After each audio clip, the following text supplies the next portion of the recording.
Well, video games are often frowned upon by parents as being time wasters and even potentially dangerous. But several studies have shown that video games can actually have some benefits when it comes to things like problem solving, logic, and hand-eye coordination. Best news I've heard all week. Dr. Zorba Paster joins us from his clinic in Oregon. Hi, Zorba.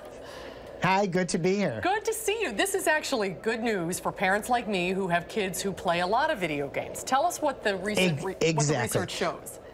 Well, the most recent research, we're looking at research published in the BMJ, British Medical Journal, looked at whether or not there was any scientific evidence that internet use is actually bad for you. In other words, there are lots of claims that internet use is bad, but it turns out there is no credible scientific evidence that it's bad for you. And it's just like you said, there's some games that actually are useful. They actually improve your brain, improve logic. There's no evidence that the social networking of the internet is actually bad. You know, a lot of parents say, well, it's bad, you're not actually talking to people. Well, kids really do talk to each other on Facebook. It's a different type of talking, but for some kids, it's the only way they can actually communicate. And then there's some that claim that internet use will actually cause autism, and there is zero evidence for that at all. So I think this is really good news. But what about the kinds of video games? Does the type of video games matter? Because some of them are kind of out there. Well, that is exactly the other side. So you've got the bright side, if you will, which is Facebook, social interactions, good things, things that actually improve your mind. And then you have the dark side. And the American Psychological Association recently came out within the last couple of days with a position paper, which was a review of lots and lots of studies that looked at violent video games. And they believe that violent video games over time can have a detrimental effect on your child. Things like Grand Theft Auto and other games where they shoot them up and kill them might actually affect kids adversely, especially when they're young. So you've got this other side. You've got the dark side of violent games.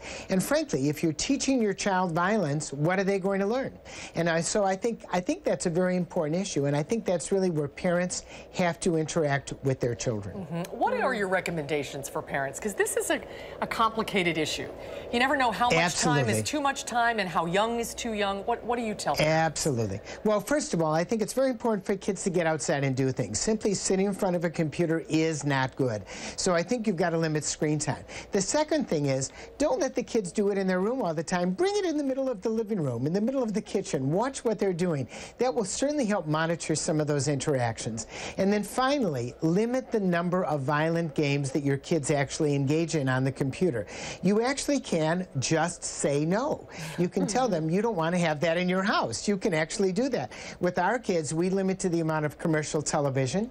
I think it's okay to limit the games that you have with your kids. Get good games, not games that are simply violent, and I think that's a better way to teach your children basically how to interact the right way on the computer with the internet. That is very good advice, especially as school is about to begin.